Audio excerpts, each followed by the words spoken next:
Ayan, good morning po sa ating lahat.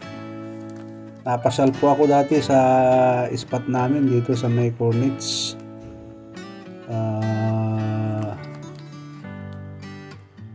Para mantabayanan at malaman kung may mga isda na. May mga isda na malalaki, kaya lang bawal pa yung spot mga bro, mga guys. Kaya tayo kumukuha muna ng eksena dito sa may Cornets fishing spot. Kasi nga puro bawal na kasi sa lukuyang ginagawa yung iba. Ayan, pinapanood ko itong mga naglalarong mga isda malalaki, nakakamiss ng maningwit. At kumusta kayong lahat at naway nasa mabuti kayong kalagayan. Ayan, at shout out sa aking mga kasamahan dyan na ka-anglers, ka-fishing hunter. Ayan, ang lalaking mga banak kita mo talaga sa video, lalaking banak. Kahuli ka lang ng 2-3 niya, 1 kilo na mga bro, mga guys. Ayan, buti pa sila Nelson Sakon Vlog at saka sila Kasisig, mga tropa ay nakapapamingwit sila sa ibang lugar. At mukhang marami at maraming tunang nahuhuli. Ito, nagtsatsaga na lang kami sa sa mga tilapia. Ayan ayan ang galing talaga namang nakikita mo yung malalaki ang isda. Ang isda na yan ay mga banak mga bro, mga guys. Napakasarap ang karne niyan.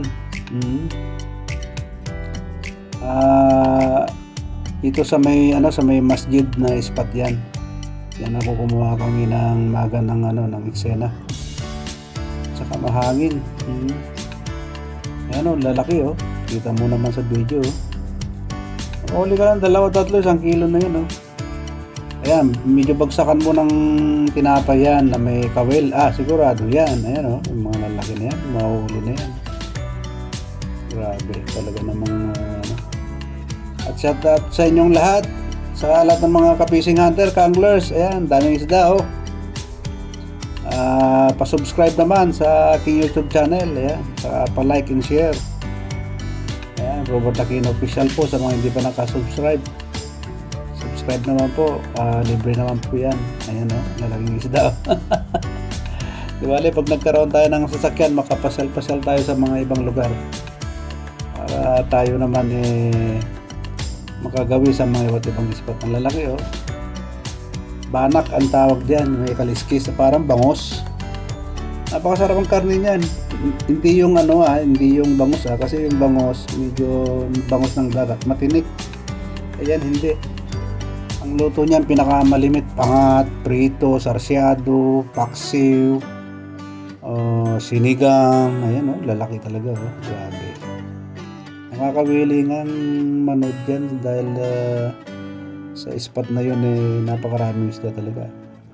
Nung nakaraan naman, namingwit kami ni bro dyan doon sa may masjid din, doon sa may likod ng Sawako, yung Sawako Company Desalination Water. Ayan, maraming tilapia doon na kulay pula.